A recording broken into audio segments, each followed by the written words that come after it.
আমি আপনাদের মাঝে একটি এলইডি লাইট নিয়ে আসছি। এই লাইটটি জ্বলতেছে না, নষ্ট।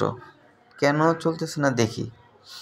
প্রথমে আমাদের একটি টেস্ট হোল্ডার লাগবে লাইটটি চেক করার জন্য। তাই আমি প্রথমে একটি হোল্ডার নিলাম। হোল্ডার নিয়ে এসি 220 ভোল্টে লাইটটি চেক করব। লাইটটি চেক করার জন্য রেডি করলাম।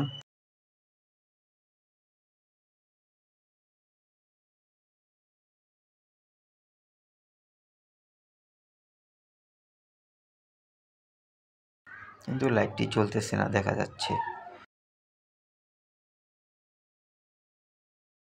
লাইটটি জ্বলতেছে না। এখন আমাকে একটি ফাইন্ড আউট করতে হবে কোন লাইটটি জ্বলতেছে না। তাই আমাকে একটি ছোট তার নিতে হবে, 220 ভোল্টে কানেক্ট করে তারপর একটি একটি করে লাইট চেক করতে হবে।